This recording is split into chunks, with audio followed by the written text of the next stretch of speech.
അച്ഛാ, ഈശോമിശിഹായെ സ്വീകരിക്കട്ടെ. എല്ലായ്പ്പോഴും സ്തുതിയായിരിക്കട്ടെ. പള്ളി അടച്ചല്ലോ, എന്നിട്ട് ആന്റി എന്നാ പോകാൻ താമസിച്ചത്? ഞാൻ സെമിത്തേരിൽ ഒന്ന് പ്രാർത്ഥിക്കാൻ പോയതായിരുന്നു. അച്ഛാ, അച്ഛനോട് എനിക്കൊരു കാര്യം പറയാനുണ്ടായിരുന്നു. എന്താ കാര്യം? അച്ഛാ, ആശമ്മക്ക് ഒരു കല്യാണം പറയുന്നുണ്ട്. നല്ല കൂട്ടരാ, ഏതാണ്ടൊക്കെ ഉറപ്പിക്കാവുന്ന മട്ടിലാ. ചെറുക്കൻ എന്നാ പണി? കളക്ടർ, ഇവിടുത്തെ കളക്ടറാ ഇപ്പൊ.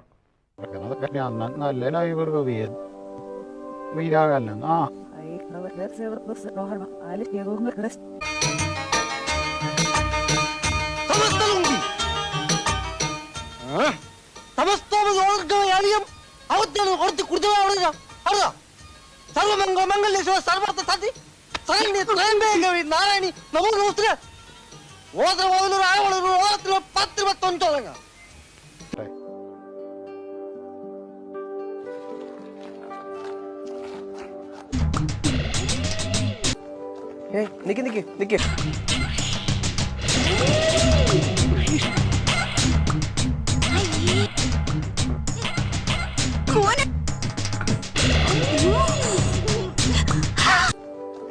നിക്ക് നിക്ക് നിക്ക്.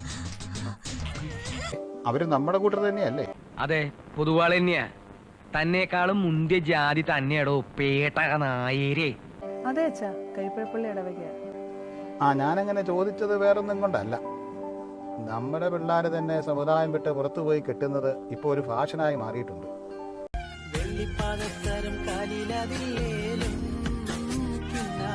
ജാതിയും മതവും പാരമ്പര്യങ്ങളും ആചാരങ്ങളും ഉപേക്ഷിച്ച് അന്യമതസ്ഥരോടെ പോകുന്ന പെൺകുട്ടികളുടെ എണ്ണം വർദ്ധിച്ചു വരുന്ന ഒരു കാലഘട്ടമാണിത്.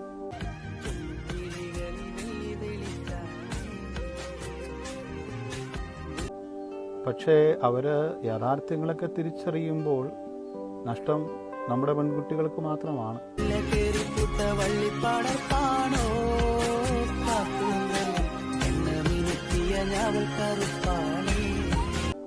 ആശമോൾ അങ്ങനെയൊന്നും ചെയ്യത്തില്ല അച്ഛാ. ഒന്നുമില്ലേലും അവൾ എന്റെ മോളല്ലേ.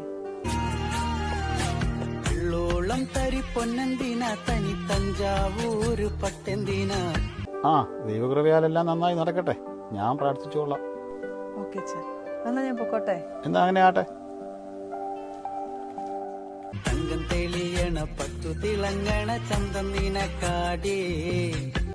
അലീന, ഇത് ഭയങ്കര കഷ്ടാട്ടോ. താൻ ഇത്ര ചീപ്പായിട്ട് വർഗീയത പറയാം. Photo dummy.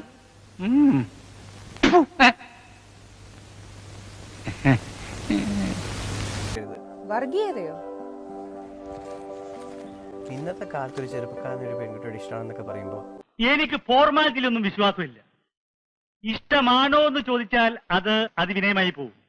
കാരണം വിദ്യാഭ്യാസവും പരിഷ്കാരവും ഉള്ള ഒരു പെണ്ണിന് എന്നെ പോലെ പരിഷ്കാരിയായ ഒരുത്തന് ഇഷ്ടപ്പെട്ടോ എന്ന് ചോദിക്കേണ്ട ഒരു കാര്യമില്ല. ഇഷ്ടമാവും, എനിക്കറിയാം.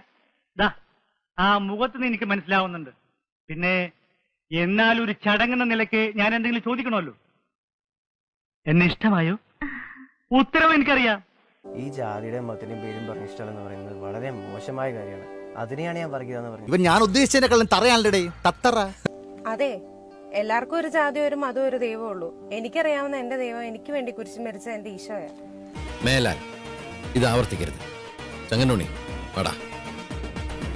Don't repeat it. പിന്നെ ഞങ്ങളുടെ പൂർവ്വപിതാക്കന്മാർ തലമുറകളായി കൈമാറിയ വംശശുദ്ധി അത് ഞാനായിട്ട് നഷ്ടപ്പെടുത്തത്തില്ല. ഞാൻ പോകുന്നു. Bye bye. മറിയേ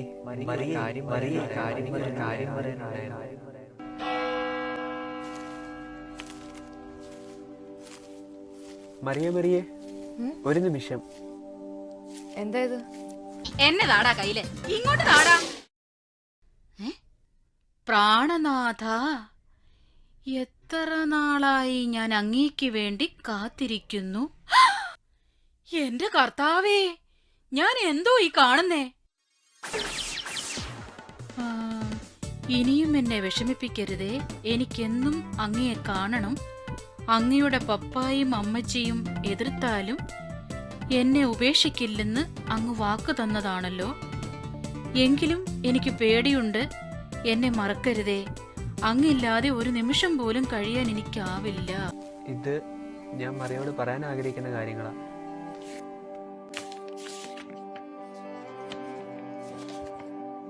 ഇതിലൊന്നുമില്ലല്ലോ. അതേ മറിയേ, ഇതിലൊന്നുമില്ല. തന്നെ കാണുമ്പോൾ എനിക്ക് പറയാൻ വാക്കുകളോ വിഷയങ്ങളോ ഇല്ല. മനസ്സിലായില്ല. ഏത് രീതിയിലാണ് എനിക്ക് കുട്ടിയോടുള്ള ഇഷ്ടം കാണിക്കേണ്ടത് എന്നറിയാതെ പോയി. എനിക്ക് മാപ്പ് തരണം. എന്ത് ധൈര്യത്തിലെ ഈ ഇഷ്ടം തോന്നിയെന്നൊക്കെ പറയുന്നത് എനിക്ക് മനസ്സിലാവുന്നില്ല. ഇത് ഒരു ക്ഷണക്കത്താണ്. എന്നാത്തിന്റെ? ഒരു ഗ്രാമത്തിലേക്കുള്ള ക്ഷണക്കത്ത്. ശലമോന്റെ സോങ് ഓഫ് സോങ്സിൽ പറയുന്ന പോലെ നമുക്ക് ഗ്രാമങ്ങളിൽ ചെന്ന് രാപ്പാർക്കാം. അതികാലത്ത് എഴുന്നേറ്റ് മുന്തിരിത്തോട്ടങ്ങളിൽ പോയി മുന്തിരിവള്ളി തളിർത്ത് പൂവിടുകയും മാതള നാരകം പൂക്കുകയും ചെയ്തു എന്ന് നോക്കാം. നമുക്ക് ആ ഗ്രാമങ്ങളിൽ ചെന്ന് രാപ്പാർക്കാം. അതികാലത്ത് എഴുന്നേറ്റ് മുന്തിരിത്തോട്ടങ്ങളിൽ പോയി മുന്തിരിവള്ളികൾ തളർത്ത് പൂവിടരുകയും മാതള നാരകം തളർത്ത് പൂവിടർന്നോ എന്ന് നോക്കുകയും ചെയ്യാം. അവിടെ വെച്ച് അപ്പം ഞാൻ ചെറിയൊരു റിക്വസ്റ്റുമായിട്ടാണ് വന്നിട്ടുള്ളത്. എനിക്ക് ടിക്ടോക്കിൽ ഒരാളെ ഭയങ്കര ഇഷ്ടമാണ്. എനിക്ക് കല്യാണം കഴിച്ചാൽ കൊള്ളാന്നൊക്കെ ഉണ്ട്. നിന്നെ ഞാൻ ക്ഷണിക്കുവാണ് എന്റെ ജീവിതത്തിലേക്ക്, എന്റെ ഭാര്യയായി, എന്റെ അപ്പന്റെയും അമ്മയുടെയും മരുമകളായി. നിങ്ങളെല്ലാരും ഗുരുജി എന്ന് വിളിക്കുന്ന ആളാണ്. ചേട്ടൻ എനിക്ക് സത്യം പറഞ്ഞാൽ എനിക്ക് ഭയങ്കര ഇഷ്ടമാണ്. നമ്മുടെ കുട്ടികളുടെ അമ്മയായി. അയ്യോ, നിന്നെ കേട്ടത് തലവെക്കേണ്ടി വന്ന അവസ്ഥ. അന്നേരം ആത്മഹത്യ നടക്കത്തില്ല. ഞാനൊരു ജ്ഞാനക്കാരിയാ. കല്യാണം കഴിച്ചാൽ കൊള്ളാമെന്ന്. എനിക്ക് പ്രപ്പോസ് ചെയ്യാനൊന്നും അറിയില്ല. നമുക്കിടയിൽ അത്തരം വേർതിരിവുകൾക്ക് പ്രസക്തിയുണ്ടോ? റോഡിൽ ഇങ്ങനെ പിച്ചക്കാരി കണ്ടു നിന്നേക്കാൾ അന്തസ്. AD 350 കേരളത്തിൽ ഞങ്ങളുടെ കാരണവന്മാർ മെസ്സപ്പൊട്ടേമിയിൽ നിന്ന് ഇറങ്ങുമ്പോൾ ഞങ്ങളുടെ പൂർവികർ ഞങ്ങളോട് ഒരു കാര്യം മാത്രമേ ആവശ്യപ്പെട്ടുള്ളൂ: വംശശുദ്ധി കാത്തു പരിപാലിക്കണമെന്ന്. എന്താ? അരിഷ്ടം കുടിച്ച വകയിൽ ഇവിടെ കുറച്ച് കണക്ക് ബാക്കി. എന്തോ എങ്ങനെ? നമ്മൾ യഹൂദ വംശജരാണ്. അബ്രഹാത്തിന്റെ കാലം മുതലേ യഹൂദന്മാർക്ക് വംശശുദ്ധിയും പാരമ്പര്യവും കാത്തു പരിപാലിക്കുക എന്നുള്ളത് ഒരു ദൈവിക നിയോഗമായിരുന്നു.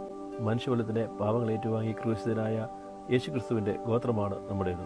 നമ്മൾ ഈ കേരളക്കരയിലേക്ക് കുടിയേറിയിട്ട് 16 നൂറ്റാണ്ടിലേറെ കാലമായെങ്കിലും നമ്മുടെ കാരണവന്മാർക്ക് ഇന്നും ഈ വംശശുദ്ധി കാത്തുപരിപാലിക്കാൻ സാധിക്കുന്നത് ഈ ദൈവിക പരിപാലനം മൂലമാണ്. ഇതാണ് വാസ്തവം, ഞങ്ങളുടെ വിശ്വാസം. അതുകൊണ്ട് തന്നെ ഒരു ജ്ഞാനക്കാരിൽ ഞാൻ അഭിമാനിക്കുന്നു. അതുകൊണ്ട് എനിക്ക് കിട്ടിയ വിശ്വാസ പാരമ്പര്യമോ ജ്ഞാന എന്ന വ്യക്തിത്വമോ ഉപേക്ഷിക്കുവാനോ തള്ളി പറയുവാൻ എനിക്ക് പറ്റത്തില്ല. നല്ല ബെസ്റ്റ് മോളാ. ഇതിന്റെ ഒരു വിത്ത് കിട്ടോ? ഞങ്ങളുടെ ഈ സൈസ് ഇല്ല.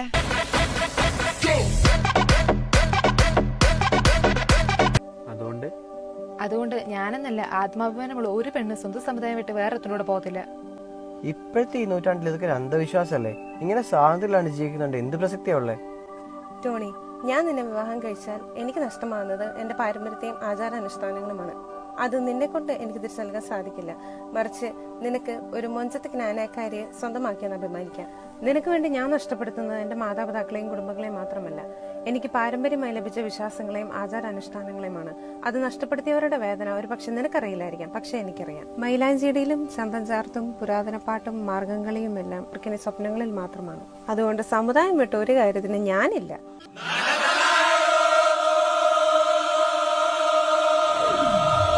വല്ല ജ്ഞാനക്കാരുടെ ജനിച്ചാൽ മതിയാണ്.